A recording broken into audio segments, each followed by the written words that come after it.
मनीषा के पिता का बड़ा बयान सामने आया। ध्यान से सुन लीजिएगा। मनीषा के पिता बोल रहे हैं कि मैं अब जिंदा हो गया हूं। इतना विश्वास अचानक सीबीआई पर। आज आपको पूरी अपडेट्स देती हूं। मनीषा हत्याकांड में क्या क्या आगे हो गया है भैया, जो आप उससे बेफिक्र हैं, आपको पता तक नहीं है। सुनिएगा। मनीषा हत्याकांड में सीबीआई जांच करना शुरू कर चुकी है, ये बात आप जानते हैं। 3 जगह जांच शुरू की है। सबसे पहले सुनते चलिएगा। सबसे पहले कहां गई? सबसे पहले स्कूल गई, जिस स्कूल में मनीषा पढ़ाया करती थी। दूसरी जगह वहां उस खेत में जहां मनीषा का शव मिला। और तीसरा वहां जहां मनीषा रहती थी, मतलब मनीषा के पिताजी से मिलने, मनीषा के घर वालों से मिलने सीबीआई पहुंची। अब सुनते चलिएगा कि क्या क्या हुआ, और खुद का दिमाग लगाइएगा और सोचने की कोशिश कीजिएगा कि भैया कहां झोल है और क्या चल रहा है सब कुछ। सीबीआई सबसे पहले स्कूल गई और स्कूल जाके लगभग 15 मिनट रुकी। अब सोचिए आश्चर्य की बात, जहां सबसे ज्यादा शक जा रहा है, जहां से स्कूल से सीसीटीवी कैमरास के फुटेज नहीं मिल पा रहे हैं, वहां पर सीबीआई 15 मिनट रुकी। 15 मिनट में सब कुछ जांच पड़ताल हो गई। आश्चर्य, 15 मिनट के अंदर सारी जांच पड़ताल। गजब है भैया। तो वहां से पुलिस सीधे उस खेत तक पहुंची जहां पर मनीषा का शव मिला। पर आपको एक बात बता दूं, जो सूत्रों के हवाले से हमें पता चली है कि जो स्कूल नहीं भी आए थे, क्योंकि कई लोग तो डर गए हैं। अब जो स्कूल थी उसमें खौफ का माहौल है, कई बच्चे भी डर गए हैं, कई पेरेंट्स अपने बच्चों को स्कूल नहीं भेज पा रहे हैं, इतना डर गए हैं।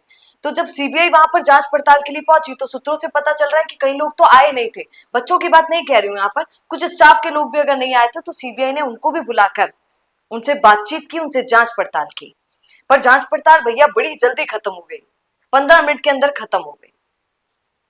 क्या लगता है 15 मिनट में खत्म हो जानी चाहिए थी? 15 मिनट में सीबीआई को पूरी बातें पता चल गई होंगी? आप बताइएगा ये बात। और दूसरी बात सुनिए, उस खेत तक गई, उस खेत को पीली पट्टी से पूरा, मतलब पुलिस की पट्टी से पूरा घेर लिया गया और वहां पर फिर से जांच की गई।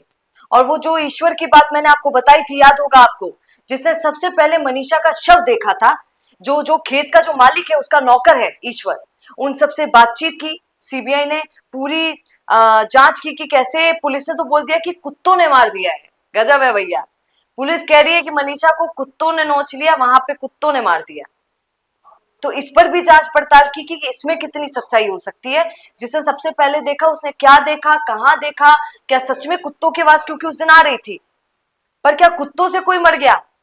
और अचानक 2 दिन के बाद वहां पर लाश मिली।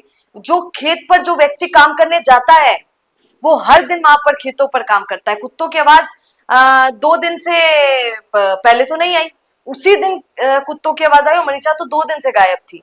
तो आप क्या कहना चाहते हैं कि कुत्तों ने किडनी निकाल ली, कुत्तों ने लीवर निकाल लिया?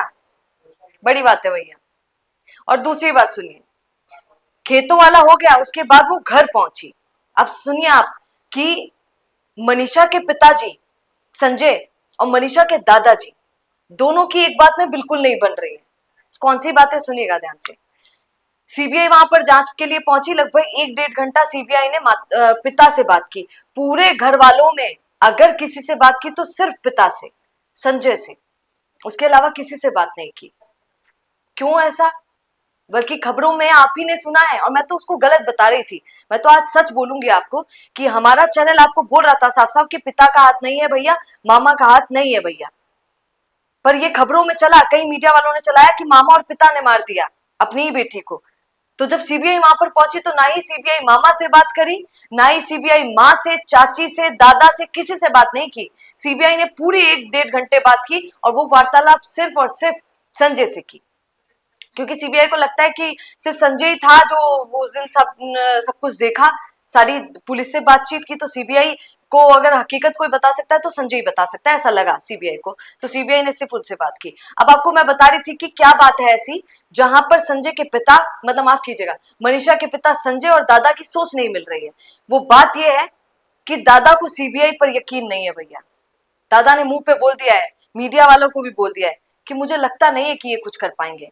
रो रो कर बोला है।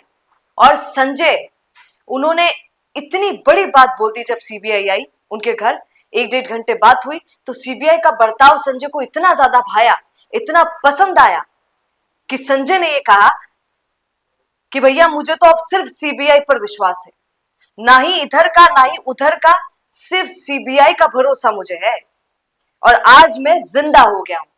जब बेटी मरी थी तो मर गया था उसी दिन उसी के साथ, पर आज जब सीबीआई घर पर आई, जांच पड़ताल हुई, मेरे से बात की, तो मुझे आज लगा कि मैं जिंदा हो गया। क्योंकि आज संजय को ऐसा लगने लगा है कि उनकी बेटी को न्याय जरूर मिलेगा और मिल जाएगा। पर अब ये सोचने वाली बात होगी कि न्याय कितना मिल पाता है, क्योंकि सीबीआई ने 15 मिनट जांच की स्कूल में, लगभग आधे घंटे या शायद इससे थोड़ा सा ज्यादा खेतों में जांच पड़ताल की, और 1-1.5 घंटे पिता के पास बैठे और किसी से बात नहीं की। तो अब बड़ी बात यह है कि क्या सीबीआई सच में सीरियस हो गई है, क्योंकि संजय तो बोल रहे हैं ये बात। आपको क्या लगता है, कमेंट जरूर कीजिएगा। और मनीषा को न्याय जरूर मिलना चाहिए, और हमारे यहाँ तो कहा जाता है ईश्वर ने चाहा तो जरूर मिलेगा। पर आप बने रहिए द फैक्ट इंडिया के साथ, क्योंकि याद रखिए हम फैक्ट्स पर काम करते हैं भैया। नमस्कार। तो दिखता नहीं है वो चलता नहीं है, लेकिन प्रॉब्लम तो यही है कि अपने बिजनेस को दिखाएं कैसे, पूरे इंडिया तक उसको पहुंचाएं कैसे।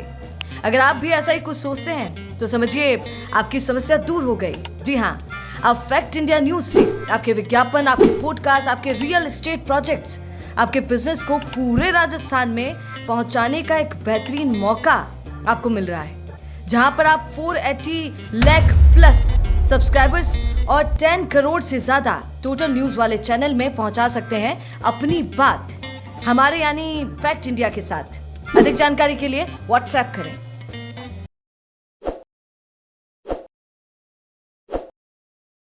ताज़ा खबरों के लिए विजिट करें द फैक्ट इंडिया की वेबसाइट और डाउनलोड करें द फैक्ट इंडिया ऐप।